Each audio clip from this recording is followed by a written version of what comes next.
नमोस्तु नमो अरिहंताणं नमो सिद्धाणं नमो आयर्याणं नमो वज्रायाणं नमो लोये सवसाहुणं वन्दितु सवसिद्धे ध्रुवमचलमणोवमं गदिं पते वोचामि समय पाहुड मिणमो सुध केवली भणिदं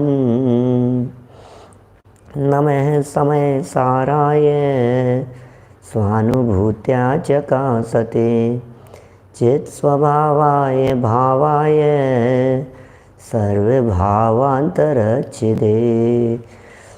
जिन स्वानुभूति से खिरी मम स्वानुभूति मधिगिरी श्री विमल धारा जैन श्रुत आनंद अमृत से भरी समता प्रवाह महावती रागादि विकल्प तोड़ी के माँ सरस्वती प्रतिभाव वंदन दृष्टि निज में जोड़ी के दृष्टि निज में जोड़ी के। ग्रंथराज समय सार जी यहाँ विराजमान है। श्रीमद् भगवत कुंद कुंदाचार्य देव प्रणीत यह अद्भुत उपकारी अनुपम रचना भाग्य हमारा और सहज योग बना कुंद कुंदाचार्य देव के लेखन का। जब भव्य जीवों का भाग्य जागृत होता है तो ज्ञानियों की लेखनी उनकी वाणी स्वयमेव निकलती है। 66 दिन तक भगवान महावीर स्वामी की वाणी नहीं खिरी। बस समझ लीजिए भव्य जीवों का भाग्य नहीं पका था। भव्य जीवों का यदि भाग्य पक गया होता तो वीर प्रभु की वाणी भी सहज ही निकल पड़ती। जब ज्ञानियों की वाणी निकलती है, जब उनकी लेखनी चलती है तो निश्चित ही भव्य जीवों का सद्भाग्य जागृत होता है। यहाँ भव्य जीवों का भाग्य जागृत हुआ तभी कुंद कुंदाचार्य देव की वाणी ये लेखनी रूप से प्रस्फुटित हुई हम सबके महाभाग्य से। बातें सरल तो है ही, बातें बड़ी अद्भुत भी है। बड़े अद्भुत शैली में ये सब बातें लिखी गई है। ग्रंथ समय सार जीव अजीव अधिकार और कर्ता कर्म अधिकार की चर्चा पूर्ण कर लेने के उपरांत यहाँ पुण्य पाप संबंधी भ्रांतियों का निराकरण चल रहा है। जीव को अजीव मानना और अजीव को जीव मानना ये बहुत बड़ी भूल थी जिसका निराकरण हुआ। और जीव और अजीव में कर्ता कर्म संबंधी भ्रांति भी अनादिकालीन बैठी हुई है, उस भ्रांति का भी निराकरण किया। तीसरी भूल है पुण्य और पाप को लेकर। पाप को ये जीव पुण्य समझ रहा है, पुण्य को ये जीव धर्म समझ रहा है। ये बहुत बड़ी गलतफहमी हो रही है। देखिए, मैं आपको यदि बात कहूँ तो मैं ये कह सकता हूँ कि ये जीव ग्रहित मिथ्यात्व रूपी पाप करता है। ग्रहित मिथ्यात्व, मिथ्यात्व तो पाप ही है ना। मिथ्यात्व तो खोटा ही काम है, मिथ्यात्व तो पाप ही है।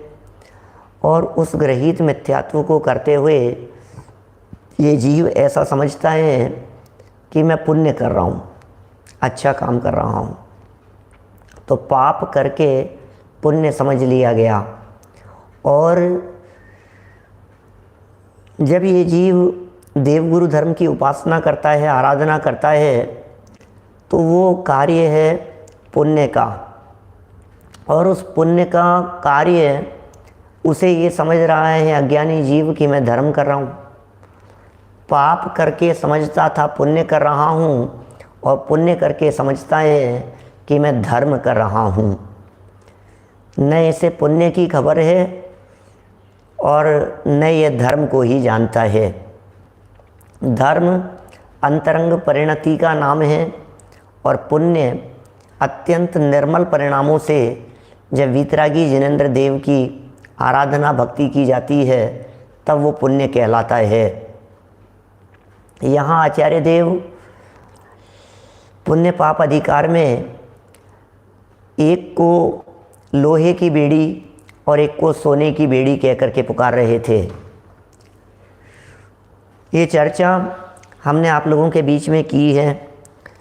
पेज नंबर 243 पर 242 पर मूल गाथा दी है और पद्यानुवाद दिया है।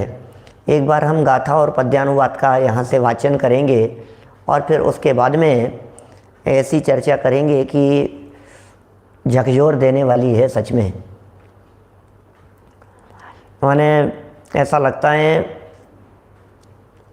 हिला के रख देवे, ऐसे ऐसे बातें कही है। जैसे नाचार्य देव ने तो जो उदाहरण प्रस्तुत किए हैं ना, वो उदाहरणों को देख करके ही ऐसे रूह कांपती है। क्या कर रहे हो तुम, किसके बदले क्या काम कर रहे हो, तुम्हें अंदाजा है? हे जीव, तुझे अंदाज़ा नहीं है कि तू क्या कर रहा है। हे जीव, तुझे भरोसा नहीं है कि तू धर्म के नाम पर या पुण्य के नाम पर जिस जगह पर अटक गया है ये अनंत संसार का कारण बनने वाला है। अनंत अनंत अनंत संसार का कारण है। सावधान हो जा। हृदय को सावधान करने के लिए है, अंतरंग से सावधान होने के लिए है।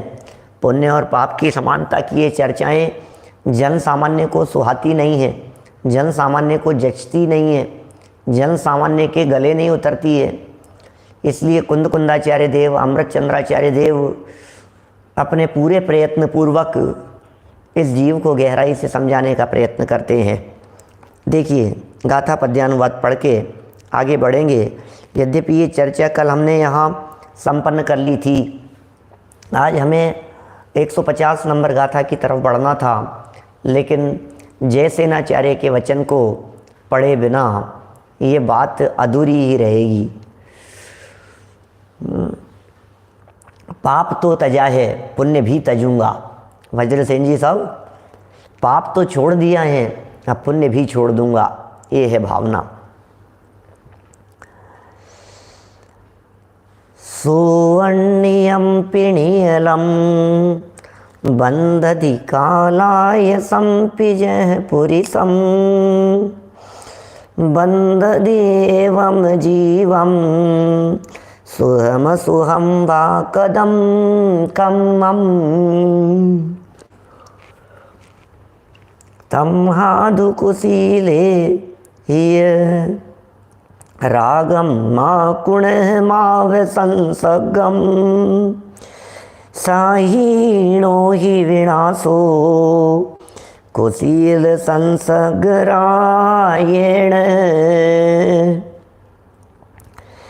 जहनाम को विपुरिसो कुच्छीयशीलं जणं वियाणिता वज्जेदि तेन समयं संसग्गं रागकरणं च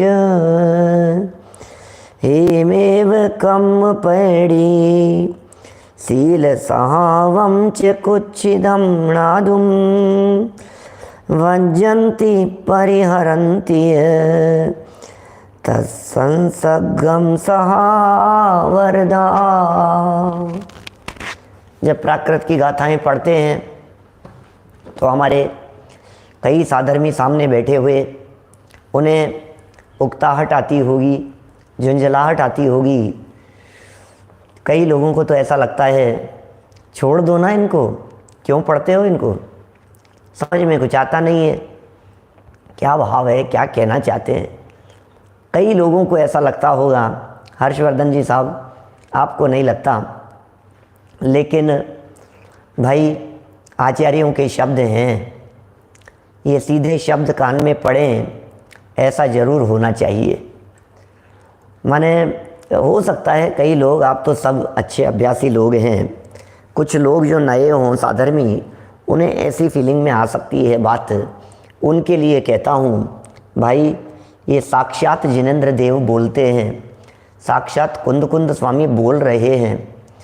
जब अनुवाद किया जाता है, जब उसका भावानुवाद किया जाता है, जब भाव खोला जाता है, तो हो सकता है आप ये कहें कि ये तो पंडित जी आप कह रहे हो, ये तो पंडित जी आपकी बात है।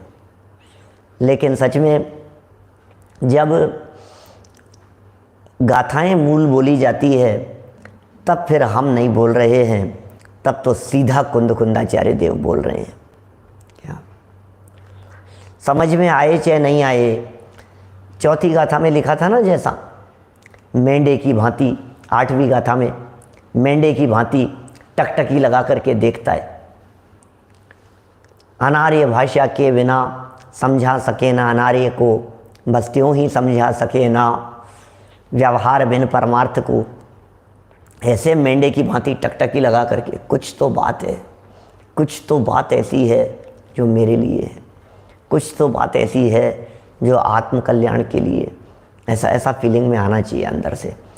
चलिए हिंदी बोलता हूँ, हिंदी तो बिल्कुल स्पष्ट ख्याल में आएगी आपके। ज्यों लोह बेड़ी बांधती त्यों स्वर्ण की भी बांधती, इस भांति ही शुभ अशुभ दोनों कर्म बेड़ी बांधती। दुशील के संसर्ग से स्वाधीनता का नाश हो, दुशील से संसर्ग एवं राग को तुम मत करो। जगत जन जिस तरह कुत्सित, शील जन को जान कर, उस पुरुष से संसर्ग एवं राग करना त्यागते। बस उस तरह ही कर्म कुत्सित शील है यह जान कर, निज भाव रत जन कर्म से संसर्ग को है त्यागते। बड़ी सुंदर गाथाएं हैं, कुत्सित हैं ये शील, ये कुत्सित हैं ये कुशील के परिणाम। अरे कुशील शब्द तो वैसे ही पाप रूप दिखता है, कुशील माने तो हमें अनर्थकारी नज़र आता है। अरे कुशील पाप, कुशील पाप, अरे भाई जैसे दुनिया सुशील कह रही है, वो सुशील नहीं, वो कुशील है। हो ऐसा ही एक वाक्य रावण ने कहा था, जब वो सुग्रीव को देख रहा था तो उसने ऐसा जोश में कहा, ये सुग्रीव नहीं ये कुग्रीव है, मैं इसे निष्ग्रीव कर दूंगा। क्या कहा? सुग्रीव, ग्रीव माने गला, गर्दन, उसकी गर्दन बड़ी सुंदर थी इसलिए वो सुग्रीव कहलाता था। बोले ये सुग्रीव नहीं है ये कुग्रीव है और मैं इसे निष्ग्रीव कर दूंगा, ऐसा रावण का कहना था। तो यहाँ कह रहे हैं ये सुशील नहीं है ये कुशील है, हम अपने आत्मा को निशील कर देंगे। क्या? ये सुशील नहीं है ये शुभ कर्म, ये कुशील है और हम सुशील और कुशील से रहित निशील आत्मा का जो स्वरूप है उसे उपलब्ध कर लेंगे, ऐसा हमारा कहना है। देखिए क्या बात कह रहे हैं यहाँ। एग्जाम्पल दिया था कल हाथी का, प्रवचन सार में भी एग्जाम्पल दिया। 84 नंबर गाथा के टीका में वही हाथी का एग्जाम्पल दिया। हाथी पकड़ने वाले लोग 3 तरह से हाथियों को पकड़ने की चेष्टा करते हैं, और उन 3 तरीक़ों में एक की चर्चा यहाँ कही है। ऐसा है, हाथी पकड़ने वाले सबसे पहले तो अज्ञानता के कारण हाथी को पकड़ने की चेष्टा करते हैं। अज्ञानता माने अजानकारी, अज्ञानता माने होश ही नहीं है, अज्ञानता माने समझता ही नहीं है, अज्ञानता माने इसको कुछ भाव भाषण नहीं है। मोह के 3 भेद हैं ना, एक दर्शन मोह और 2 चारित्र मोह। दर्शन मोह मतलब मिथ्यात्व, राग और द्वेष। 3 शब्द दूसरे कहें तो कह सकते हैं मोह राग द्वेष। मोह माने मिथ्यात्व और राग द्वेष माने चारित्र मोह की कमजोरी से होने वाले परिणाम। तो मिथ्यात्व, राग और द्वेष, मोह, राग और द्वेष। मोह है अज्ञानता और राग द्वेष है परिणामों की किंचित विकृति। तो अभी देखिए, जब अज्ञानता कहकर के अज्ञानता के लिए उदाहरण दिया आचार्यों ने, तो कहा हाथी पकड़ने वाले हाथी को पकड़ने के लिए जो गड्ढा करते हैं, उस गड्ढे को इस तरह से ढक देते हैं कि उसे पता नहीं लगे, और हाथी घूमते फिरते हुए अपने आप उस गड्ढे में जाकर के गिर जाता है। पता नहीं होता है, उसको जानकारी नहीं होती है, ज्ञान नहीं होता है, तो हाथी को ज्ञान नहीं है और उसमें गिर गया। ये पहला दृष्टांत हुआ अज्ञानता से संबंधित। दूसरा दृष्टांत दिया राग करने वाली हथिनी को सामने खड़ा करके, राग करने वाली हथिनी को सामने खड़ा कर दिया और वो वहाँ अट्रैक्ट कर रही है, आकर्षित करती है। बस समझ लीजिए आप, ये उसके चक्कर में अटक जाता है। कुट्टनी हथिनी का एग्जाम्पल दिया। और तीसरा कहा द्वेष का एग्जाम्पल, क्योंकि जब अज्ञानता की बात कही थी ना, अज्ञान से कोई हाथी फंस गया, तो दूसरा हाथी एक जिसने उस घटना को देखा, अब वो संभल करके चलता है कि ओहो यहाँ गड्ढा था, कल मेरा साथी पकड़ा गया था, यहाँ कल मेरा भाई इस चक्कर में उलझ गया था, अब मुझे सावधान रहना है, मुझे चलते समय ऐसे अंधी दौड़ नहीं लगानी है। ऐसा विचार कर वो बहुत सावधान रहता है और गड्ढे से बच करके निकलता है। अभी देखिए, अभी और क्या कहते हैं, बोले गड्ढे से बच करके निकल गया, अब इसको कैसे पकड़ें अब इस हाथी को। तो इस हाथी को पकड़ने के लिए राग का दृष्टांत दे करके आचार्य देव ने कुट्टनी स्त्री को सामने खड़ा किया, ये राग का एग्जाम्पल दिया, और ये कहा कि जो राग के कारण ये जीव फंस गया, ये उलझ गया। अब एक तीसरा हाथी वो ये विचार करता है कि मुझे देख करके भी चलना है और मुझे किसी के राग में उलझना नहीं है। किसी के राग में यदि मैं फंस गया तो गड़बड़ हो जाएगी, इसलिए ये जो बहुत फंसा दिया उन्होंने मेरे भाई को, उस लड़की के चक्कर चंगुल में उलझ गया मेरा भाई। ऐसा विचार करके वो सोचता है कि नहीं नहीं भैया, ऐसा नहीं करना है, मुझे सावधान रहना है। तो अब वो जो कुट्टनी हथिनी थी उसके चक्कर में भी ये नहीं उलझा, देख करके भी चला। अब हाथी पकड़ने वाले सोचते हैं अब इसे कैसे पकड़ा जाए, तो तीसरी चाल चलते हैं, उसे उकसाते हैं, उसे बहुत एग्रेसिव कर देते हैं, ऐसा कर देते हैं उसे कि तू समझता क्या है, तू कमज़ोर, तू क्या करेगा, तेरे में ताकत क्या है, तेरे में हिम्मत कहाँ है। ऐसे मतलब जो भी उसको एक्शन हाव भाव से हाथी उलझाता होगा सामने वाला, और फिर ये मारने के लिए दौड़ा और घूमकर वो तो बच गया क्योंकि उसे तो पता था, वो तो ट्रेंड था, और ये दूसरा उसमें गिर गया। तो इस तरह 3 एग्जाम्पल दिए हैं। यहाँ जो है ये बात कह रहे हैं, यहाँ बीच वाले दृष्टांत की बात करते हैं, पहला भी ले सकते हैं अज्ञानता वाला भी, और फिर कुट्टनी स्त्री का एग्जाम्पल दिया। नीचे इसकी टीका में एक वाक्य बड़ा खतरनाक दे दिया था, माने ऐसा एग्जाम्पल दे दिया कि ये जीव जो है वो कुट्टनी स्त्री यदि सुरूप हो, रूपवान हो, तो फिर इस जीव के फंसने के चांस बहुत ज़्यादा हो जाते हैं। ये राग और मोह में क्यों फंस गया ये जीव? हमारी ऐसी भूल हो रही है। सुनील जी सर्राफ साहब, प्रमोद जी काला साहब, ये कैसी भूल है जिस भूल में ये जीव अटका हुआ है? माने बाहरी रूप देखता है, सुंदरता देखता है और अटक जाता है, मोहित हो जाता है, उसमें उलझ करके रह जाता है। इस संबंध में मैं आपके सामने जयसेन आचार्य देव को प्रस्तुत करना चाहता हूँ। थोड़े खतरनाक पंक्तियाँ हैं। दादा ने यदि ये अनुशीलन नहीं लिखा होता तो हम जयसेन आचार्य की टीका को कहाँ खोलते, बतलाइए।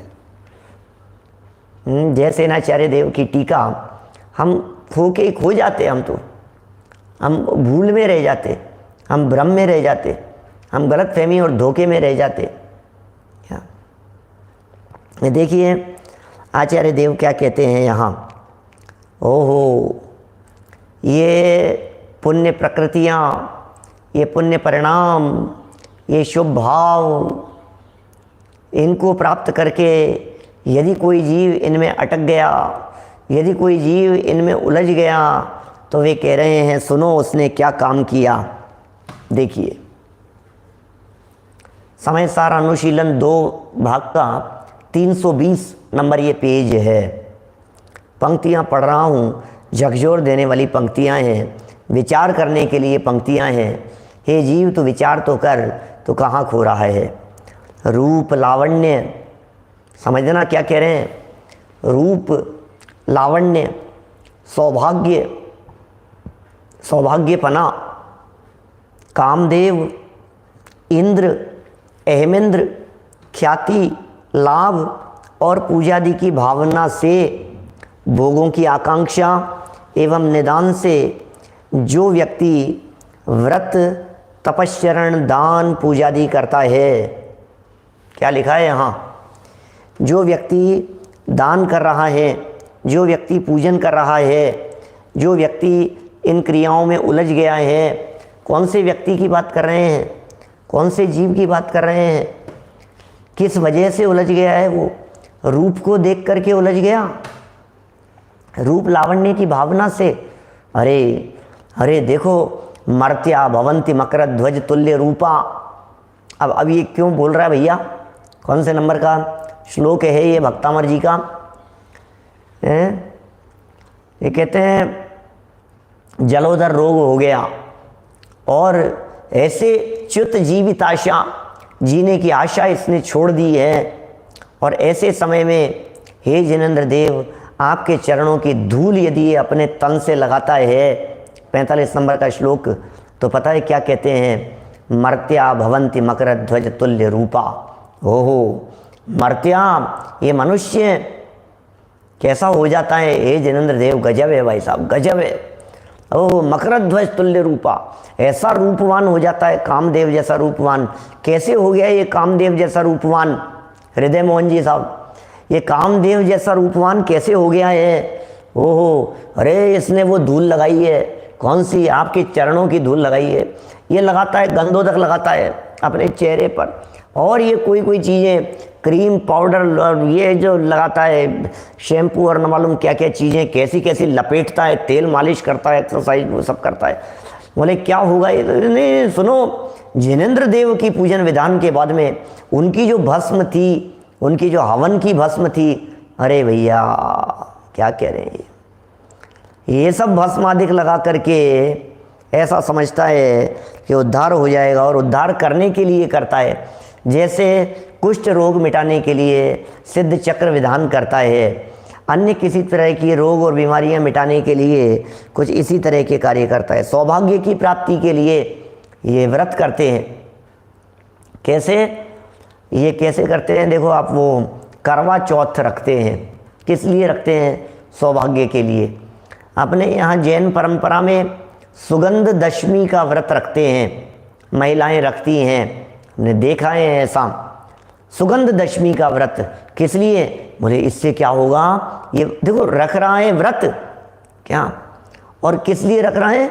सौभाग्य के लिए, सौभाग्य प्राप्ति के लिए। व्रत कर रहा है, भूखा प्यासा रहेगा, लेकिन मन में क्या बैठा हुआ है? मन में ये बैठा हुआ है कि वो सौभाग्य। अभी देखिए, कामदेव होने के लिए, और ये कामदेव जैसा रूप प्राप्त हो जाएगा। सुहाग दशमी कहते हैं, सुगंध दशमी, सुहाग दशमी, ऐसा दशमी ऐसा मनाता है। और तो और सोमवार के उपवास होने लगे हैं, मंगलवार के उपवास होने लगे हैं, शुक्रवार गुरुवार करने लगी हैं। ऐसे ऐसे लड़कियों को देखा है, अरे 7 सोमवार करो, 16 सोमवार करो, ये इनके व्रत करो, इनसे क्या होगा इन व्रतों को करने से? अरे भाई साहब क्या बतलाएं।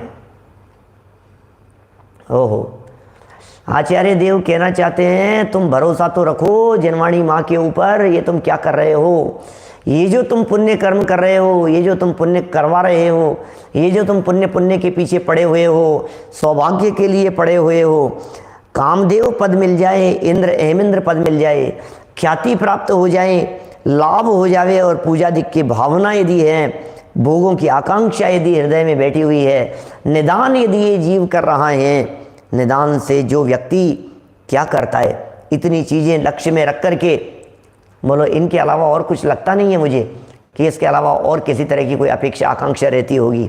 निदान में सब बातें आ गई।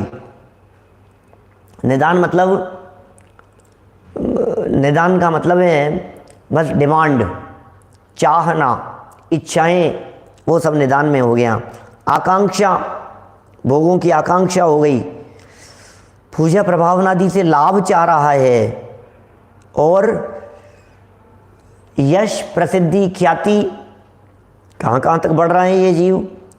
कामदेव, इंद्र, हेमेंद्र, ख्याति, लाभ, पूजा प्रभावना, भावना, इन सब चीज़ों में कुछ न कुछ लौकिक तमन्ना लेकर के ये जीव अटका हुआ है। उसे कहते हैं कर क्या रहा है? बोले व्रत किया, तपस्चरण किया, दान दी, पूजा करता है। वह पुरुष व्रतादिक को उसी प्रकार व्यर्थ खोता है। 4 दृष्टांत दिए हैं। दिल थाम के बैठना क्या कह रहे हैं?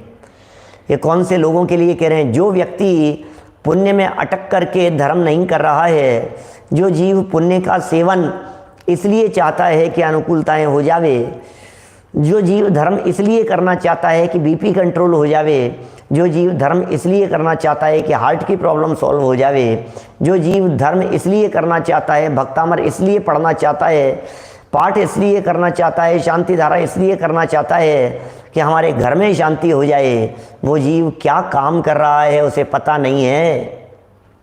सोने की मोहरें थी तेरे पास में, सोने की मोहरें थी, और बाजार किसी ठेले वाले से एक एप्पल खरीदी और इसको पता नहीं है उसका मूल्य क्या था, और ये एक सोने की मोहर उसे देकर के आगे बढ़ता है। आप समझ रहे हैं क्या कहना चाह रहे हैं? ये सोने की मोहर को दे रहा है किसकी एवज में? एक एप्पल की एवज में, एक बनाना, एक केले की एवज में। एक गिलास यदि कोई पानी पिला देवे तो मैं उसे, तुझे पता नहीं है तू क्या बहुमूल्य रत्न दे रहा है, किसकी कीमत में दे रहा है। इसी बात को समझाने के लिए कहा, इस प्रकार वो खो रहा है इस पुण्य को, जिस प्रकार कोई व्यक्ति छाछ के लिए रत्न बेचता है। ओहो हो, क्या कह रहे हैं भाई साहब? छाछ प्राप्त करने के लिए, छाछ पीनी है, छाछ चाहिए, तो क्या कर रहा है? रत्न बेचने का काम कर रहा है। रत्न क्यों बेचे हैं आपने? अरे छाछ मिलेगी, छाछ। अरे जाने दो इन रत्नों को, क्या करेंगे इन रत्नों का? कांच टुकड़े जैसे दिखते हैं, कांच कांच के ऐसे दिखाई देते हैं, छोड़ दो इनको। तो रत्नों को तो बेच रहा है, और ख़रीदना क्या है? बोले छाछ खरीदनी है। क्या करें ऐसी नादानी को? दूसरा एग्जाम्पल देखिए, ये कह रहे हैं राख भस्म करने के लिए रत्न राशि को जलाता है। छाछ तो गाँव में फ्री में मिलती है, क्या मुफ्त की चीज़ है ना, और छाछ के लिए रत्नों को बेच रहा है। देखिए साहब, महेंद्र जी साहब सागर वाले, अभी दूसरा एग्जाम्पल क्या दिया? वो रत्नों की राख बना रहा है, रत्न राशि को जला रहा है। क्यों? बर्तन साफ करने हैं, राख चाहिए। क्या हो गया है इसकी बुद्धि को? बर्तन साफ करने के लिए राख चाहिए। राख कहाँ है? राख कहाँ है? राख नहीं मिल रही है, राख नहीं मिल रही है। बोले ये क्या रखे हुए हैं चीज़ों में, कैसे बनेगी राख? क्या जलाऊं, क्या जलाऊं? बोले बर्तनों के अंदर ये कुछ रखे हुए हैं, चमकते हुए, और चमकते हुए इन रत्नों को जला दो, इनको, इनसे बनेगी राख। जय सेनाचार्य देव की हिम्मत है। बोले तुम पुण्य के बदले, तुम पुण्य करके यदि ये लौकिक अनुकूलताएं चाह रहे हो तो इसका मतलब क्या है? तुम रत्न को जला करके मानो राख इकट्ठा करना चाहते हो। बिल्कुल ये दशा है व्रतशील संयम आदि से लौकिक भोगों की आकांक्षा करना। विनाश काले विपरीत बुद्धि, विपरीत बुद्धि विनाश काले। जब इस जीव के विनाश का काल आता है तो बुद्धि भी विपरीत हो जाती है, बुद्धि भी खोटी ही चलती है। अभी तो 2 एग्जाम्पल दिए हैं, तीसरा एग्जाम्पल देखिए आप क्या कह रहे हैं ये। ओहो, तीसरा एग्जाम्पल देते हैं। डोरे के लिए मोतियों के हार को पीस देता है। डोरा चाहिए था किसी चीज़ को बांधने के लिए, डोरी चाहिए बारीक सी, किसी चीज़ में गांठ लगानी है, उसको डोरी को बांधना है, तो क्या करें? बोले डोरी नहीं मिल रही है, डोरी नहीं मिल रही है। क्या करूं? कहीं नहीं है, कहीं नहीं है। अब क्या करें? तो बोले एक काम हो सकता है। बोले क्या करूं? और ये पहन रखा है इसने, हार पहन रखा है, चेतन संघवी जी इसने हार पहन रखा है, इसमें जरूर डोरा है। तो क्या करूं? इसको कैसे निकालूं, कैसे निकालूं? एक काम कर, ये जो मोतियों के जो है ना, इसको तोड़ दे, इसको कूट दे, चूरा चूरा कर दे, बेकार कर दे इनको। मोतियों से बने हुए हार का चूरा कर रहा है। किस लिए कर रहा है चूरा? कि मुझे धागा चाहिए। अरे उस तुच्छ से धागे के लिए तुम मोतियों के हार को चकनाचूर करेगा? पहला दृष्टांत क्या दिया? 4 दृष्टांत दिए हैं। पहला दृष्टांत, छाछ के लिए रत्न बेचता है, छाछ के लिए रत्न बेचता है, राख के लिए रत्नों को जला देता है, और डोरे के लिए मोतियों को पीस देता है। चौथा दृष्टांत सुनना। कोदो नाम के अति तुच्छ अनाज के उत्पादन के लिए अगर चंदन के वन को जलाता है। लो, चंदन के वृक्षों को जला रहा है। किस लिए जला रहा है चंदन के वृक्षों को? कि नहीं, हटाओ इन चंदन के वृक्षों को, ये पेड़ नहीं चाहिए हमें, मुझे ज़मीन चाहिए, खाली ज़मीन चाहिए। किस लिए चाहिए? कि पौधों की खेती करूँगा। क्या? ओहो, क्या 4 एग्जाम्पल दे दिए। दिल नहीं धधकता है ऐसी बातें सुन सुन करके? मैं क्या कर क्या रहा हूँ? चंदन के वृक्ष, अरे तू किस लिए खेती करना चाहता है? तू पैसा कमाना चाहता है? तू चंदन के वृक्ष की एकाध लकड़ी भी बेच करके आएगा तो महीनों का राशन तेरे पास में इकट्ठा हो जाएगा। ये चंदन के वृक्ष हैं तेरे पास में। अरे चंदन के वृक्ष बड़े भाग्य से मिले हैं। तो चंदन के वृक्षों को जला करके इस खेत खलियान को नष्ट करना चाहता है और सोचता है कि यहाँ मैं खेती करूँगा, यहाँ मैं अनाज उगाऊँगा, यहाँ मैं धान्य उगाऊँगा। तेरे को तो कुछ होश नहीं है, तू क्या करने जा रहा है? आचार्य देव कह रहे हैं, किंतु शुद्धात्मानुभूति की साधना के लिए जो बाह्य व्रत तप दान पूजा आदि करता है वह परंपरा से मोक्ष को प्राप्त करता है। क्या कह रहे हैं? इन सब को छोड़कर, इन सब में उलझना छोड़कर, इन सब में धर्म मानना छोड़कर ये जो कुछ भी काम किए गए, ये बात तो शुद्धात्मा की उपलब्धि के लिए होने थे। ये शुभ भाव को हे कहा, शुभ भाव को बुरा कहा, शुभ भाव को त्याग देने योग्य कहा। उसका उद्देश्य तो एकमात्र यह था कि भाई शुभ से ऊपर उठ। भाई कब तक शुभ में अटका रहेगा? भाई कब तक यहीं अटका रहेगा? अब तो आगे बढ़, तो ये आगे बढ़ने के लिए उपदेश दिया जा रहा है। शुद्धात्मानुभूति की साधना के लिए बाह्य व्रत तप दान, ओहो, न ये व्रत करता है, न तप करता है, न दान देता है, सब कुछ छोड़ दिया था। और जो लोग नहीं करते हैं वे तो बाउंड्री के बहुत दूर रह गए। जो लोग व्रत कर रहे हैं, तप कर रहे हैं, अनुष्ठान कर रहे हैं, उनको आचार्य देव यहाँ कहना चाहते हैं, क्या कर रहा है तू? इनको करके इनमें अटक गया। पहले पाप में अटका था, पाप में भटका था, ऐसा कहो। पाप में भटका और फिर पुण्य में अटका। दोनों ही लोगों को शुद्धात्म तत्व की उपलब्धि नहीं हो सकती है। वापस बोलता हूँ, क्या कहा हमने? एक में भटकन है, एक में अटकन है। भटकन और अटकन में क्या फ़र्क है अजय सोगानी जी साहब? भटकन उसे कहते हैं जहाँ रास्ता ही नहीं है, कुछ ठिकाना ही नहीं है, कहाँ रो रहा है, कहाँ रुल रहा है, कुछ ठिकाना नहीं है, उसे कहते हैं भटकना। पाप में ये जीव भटका हुआ है, पाप में अटका हुआ है ये जीव, फंसा हुआ है ये जीव, उलझा फंसा हुआ है। अब ये कहते हैं पाप में तो तू उलझा फंसा हुआ था, अब पुण्य में आ गया। तो बोले पुण्य में आ गया, अब तो नहीं फंसा हूं ना, कि फंसा तो नहीं है, अटक गया है पुण्य में। ये पुण्य का राग तुम्हें उलझाने वाला है, ये पुण्य का राग तुम्हें फंसाने वाला है। इस पुण्य के राग में तुम उलझ करके रह जाओगे, तुम फंस करके रह जाओगे। इसलिए हे भव्य जीवों, तुम सावधान हो जाओ।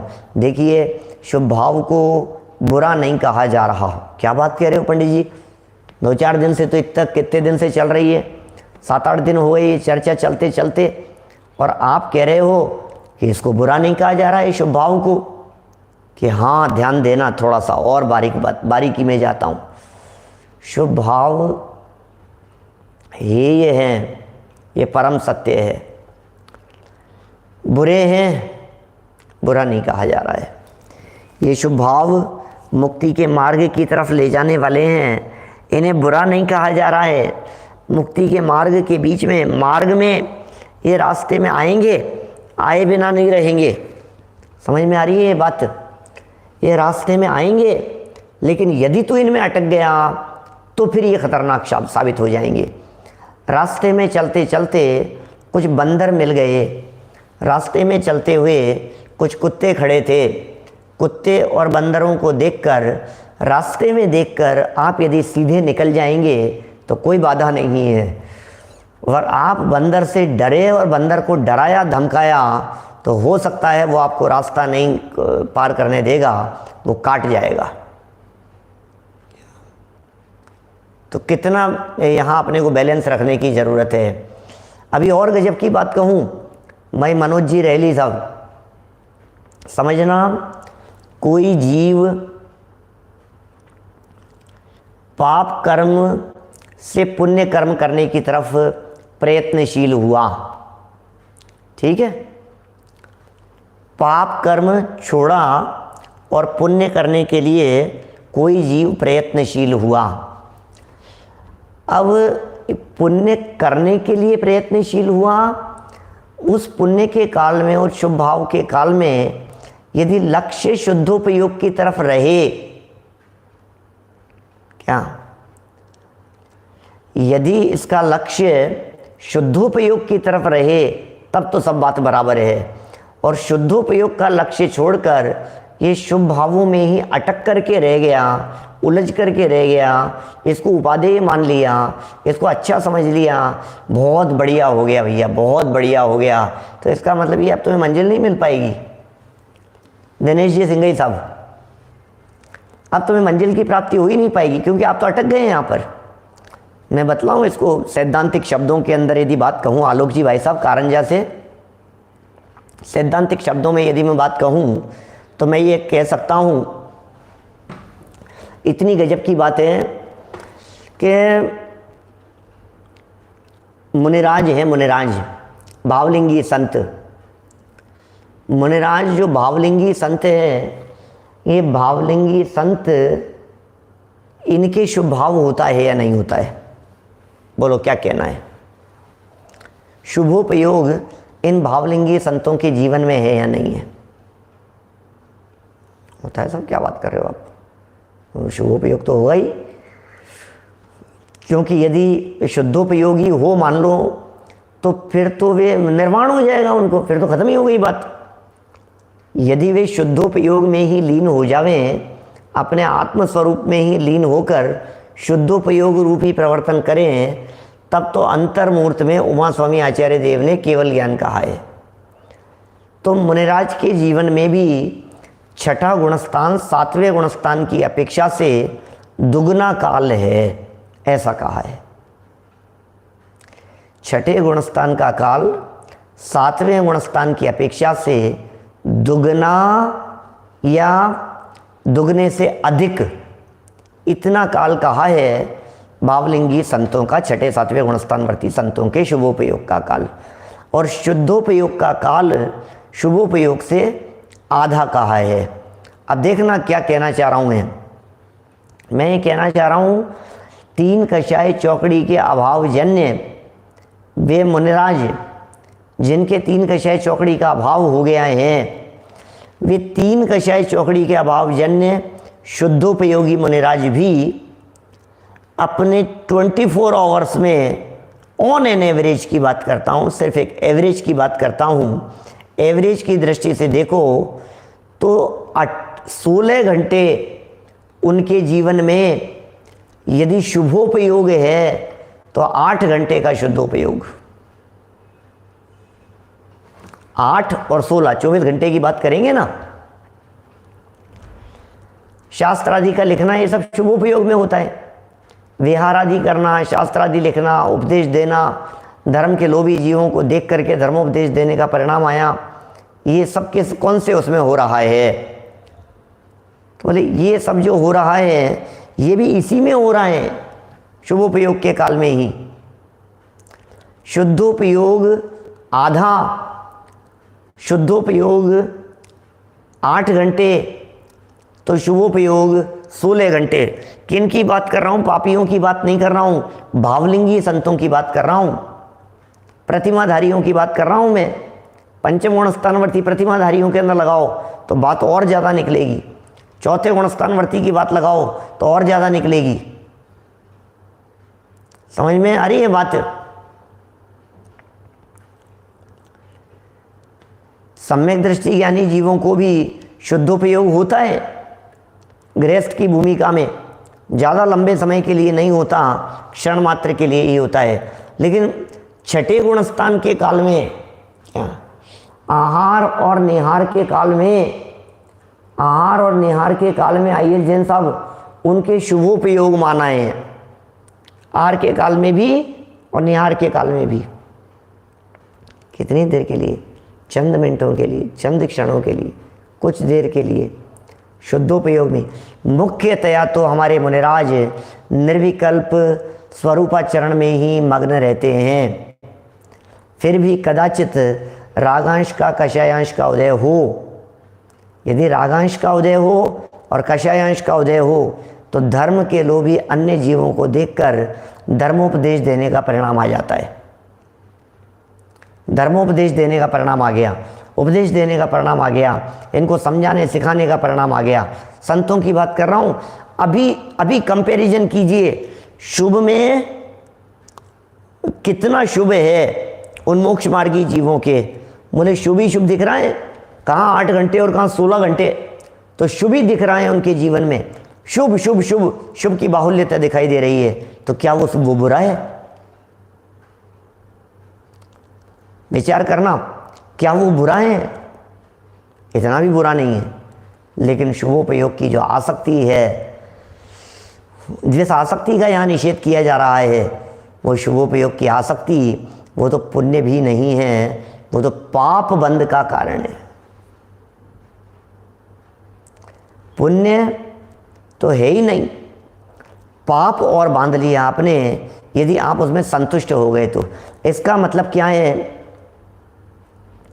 ये जो काल है ये सब अटकाने वाला काल है, शुभोपयोग का काल।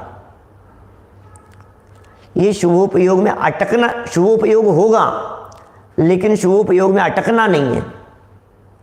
होगा शुभोपयोग, अटक मत जाना, शुभोपयोग चलेगा, होगा शुभोपयोग, लेकिन शुभोपयोग होते हुए भी ये करने लायक है।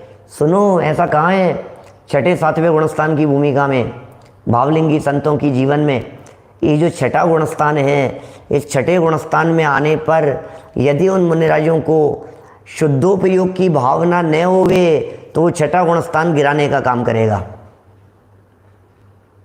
प्रेमचंद जी साहब, केशव राय पाटन वाले, यदि ये जीव, वापस बोलता हूँ ध्यान देना, सातवें गुणस्थान से कमजोरी वशात छठे में आ गए, छठे में आने पर प्रयत्न ये रहता है कि आत्म अवलंबन के दम पर क्या आत्म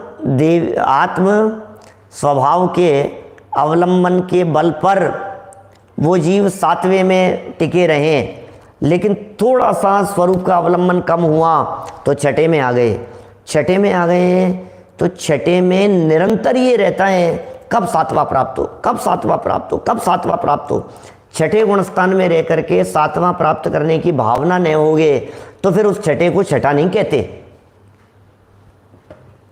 विजय जी भाई साहब गुना वाले, वो जो गुणस्थान है ना, छठा गुणस्थान, छठे में आकर यदि छठा पसंद आ गया तो फिर छठा भी नहीं रहेगा, फिर नीचे गिर जाएगा, फिर पांचवें चौथे गुणस्थान में आ जाएगा। धर्मेंद्र जी साहब, यदि ये जीव छठे गुणस्थान में सातवें में जाने का प्रयत्न नहीं करे, ओके कोई बात नहीं, छठा ही तो है, छठा सातवां तो होता ही है मुनिराजों के, छठा गुणस्थान तो कहा ही है, सिद्धांत में कहा है, भावलिंगी संतों के भी छठा गुणस्थान कहा है। बोले तुम्हें यदि यहाँ थोड़ा सा अच्छा लगने लगा तो फिर क्या हुआ, गया नीचे। समझ में आ रही है बात? मैंने क्या कहना चाह रहे हैं, अभी छठे गुणस्थान में सातवें में जाने की भावना थी तो छठा सार्थक था। इसका मतलब शुभोपयोग की सार्थकता शुद्धोपयोग की प्राप्ति में है। शुद्धोपयोग की प्राप्ति न होवे तो और शुभोपयोग को ही भला जान लेवे तो बोले बहुत लंबे काल तक तो रुलने वाला है। मेरे दिमाग में एक दृष्टांत घूम रहा है काफ़ी देर से, कई दिनों से, मन तक गले तक आता था और रुक जाता था। शुभोपयोग में जलने वाले, भट्टी में जलने वाले जीवों की या अपराध की पराकाष्ठा है जेल, 33 सागर की जेल। बोलो, आप सोच सकते हैं 5 पांडव, कई दिनों से सोच रहा था बोलने की, 5 पांडव, पांचों पांडव ध्यान मग्न हैं, मुनि अवस्था में हैं, वीतरागी दिगंबर संत हो गए हैं, पांचों पांडव उसमें लगे हुए हैं। अब पता है क्या हो रहा है, अब 2 जो थे नकुल और सहदेव, उनके दिमाग में ये लग रहा है कि क्या हो रहा है, शुभ विकल्प, शुभ विकल्प। और 3 जो हैं उन्हें कोई विकल्प नहीं है, वो निर्विकल्प स्वरूप समाधि में मग्न हैं। युधिष्ठिर, भीम, अर्जुन, ये तीनों निर्विकल्प समाधि में मग्न हैं और नकुल और सहदेव ये उलझ गए, नकुल और सहदेव ये फंस गए। अब क्या करें? ओ हो, कहाँ फंस गए भाई साहब, ये शुभोपयोग की भट्टी में। क्या ये ऐसी भट्टी में जले और इस शुभोपयोग का अपराध का फल क्या निकला? आप सोचिए, 33 सागर की जेल मिल गई भाई साहब। ओहो, ये 33 सागर की जेल छूट नहीं सकते, बच नहीं सकते। 14 राजू दूर चले गए, देखने में तो लगता है दोनों एक ही दिशा में बढ़ रहे हैं, 3 भाई भी उधर ही जा रहे हैं, 2 भाई भी उधर ही जा रहे हैं। ये जो 3 भाई जा रहे हैं ये थोड़ा ऊपर चले गए, ये 2 में थोड़ी सी कमजोरी रह गई तो थोड़ा सा नीचे रह गए। क्या, कितना सा नीचे रह गए? बस थोड़ी सी कमजोरी रह गई ना, ये थोड़े से बड़े थे, पावरफुल थे, ये तीनों तो ऊपर चले गए सिद्धालय में, और इस सिद्धालय से थोड़ा सा नीचे रह गए। अरे थोड़ा सा नीचे नहीं रह गए, रिवर्स आना पड़ेगा, 7 राजू रिवर्स घूम करके आना पड़ेगा नीचे, और फिर 7 राजू ऊपर चढ़ना पड़ेगा। 14 राजू गमन करना है अभी। छठी 7वीं कक्षा से सीधा 4थी कक्षा में आ गए। 3 कक्षाएं चौकड़ी का अभाव था, अब सिर्फ 1 कक्षाएं चौकड़ी का ही सद्भाव रह गया, 1 कक्षाएं चौकड़ी का ही अभाव रह गया। 3 का अभाव था, अब 3 का सद्भाव हो गया। ओहो, शुभोपयोगो अयम अपराध है, ऐसे शब्द के प्रयोग किए हैं आचार्यों ने। पुरुषार्थ सिद्धि उपाय का वचन है ये। शुभोपयोगो अयम अपराध है, ये तो शुभोपयोग का ही अपराध है भाई। तुम कहाँ अटक गए हो? भगवान कुंद स्वामी, आप यदि ये बातें यहाँ हम जैसे पामर जीवों को न बताते तो कहाँ समझते हम। शुभोपयोगो अयम अपराध है, पुरुषार्थ सिद्धि उपाय ग्रंथ। और क्या कह रहे हैं इस पुरुषार्थ सिद्धि उपाय ग्रंथ में? 219-220 नंबर के का श्लोक है, प्रवचन सार में भी आई है। 219-220 नंबर का श्लोक है पुरुषार्थ सिद्धि उपाय का। और वहाँ ये कहते हैं ये देवायु क्यों चला गया, ये स्वर्ग में क्यों चला गया, ये क्यों देवगति के अंदर जाकर के रुका, अटका, उलझा? बोले ये तो शुभोपयोग का अपराध है। तत्वार्थ सूत्र में उमा स्वामी आचार्य लिखते हैं सम्यक्त्वम च, ये सम्यक्त्व देवायु के बंध का कारण है। बोले नहीं, सम्यक दर्शन और देवायु के बंध का कारण ऐसा कैसे हो सकता है? सम्यक दर्शन बंध का कारण कैसे हो सकता है? बोले नहीं हो सकता। तो बोले हुआ तो है? बोले नहीं हुआ है। सम्यक दर्शन के साथ रहने वाला जो शुभ परिणाम था, इस शुभ परिणाम के फल में ये मनुष्यों की अवस्थाएं प्राप्त हुई विशेष, और देव अवस्था प्राप्त हुई। शुभोपयोग अयम अपराध है, ये तो अयम अपराध है। ये जो अपराध है, ये अपराध तो शुभोपयोग का अपराध है भाई साहब। 220 नंबर का के कार्य का है। तो इस तरह है, ये जो अपने 146 से लेकर 149 नंबर तक की गाथाएं थी, ये जयसेनाचार्य देव का वचन हमने आप लोगों के बीच में पढ़ा। थोड़ा उपयोगी लगा, इसलिए उसको पढ़ने का भाव हुआ। बातें तो सब प्रकार की हो ही गई थी, बस इतना ही ध्यान रखना, रूप लावण्य के लिए, भोगों की आकांक्षा के लिए, इंद्र एमिंद्र पद की प्राप्ति के लिए, ख्याति लाभ पूजा प्रसिद्धि के लिए आप यदि पुण्य करने की सोच रहे हैं, सोच भी यदि आप रहे हैं, तो आप ऐसा ही काम कर रहे हैं। छाछ के लिए रत्न बेचने का काम कर रहे हैं, राख के लिए रत्नों की भस्म तैयार करने का काम कर रहे हैं, और कोदों की खेती करनी थी, कोदों की खेती करने के लिए चंदन के पेड़ को काट काट करके बर्बाद कर रहा है। क्या बतलाएं भाई साहब? कोदों की खेती के लिए ये क्या कर दिया आपने? राख प्राप्त करने के लिए रत्नों को जलाने लगे, ये क्या कर दिया आपने? धागा प्राप्त करने के लिए मोतियों को कूट कूट करके खराब कर दिए, बर्बाद कर दिए, तोड़ दिए उनको। बड़ा दुर्लभ है ऐसे जीवों को समझाना, लेकिन आएगा समय, समझेंगे सब लोग, उतरेंगी ये सारी बातें जीवन में, सबके जीवन में ये बातें उतरे। इसी भावना से बात को यहीं विराम देता हूँ। निज निधि निज में बताई, यह अनंत उपकार है, उसके लिए जिन वाणी माँ को वंदना शतवार है, वंदना शतवार है। नमो अरिहंताणम, नमो सिद्धाणम।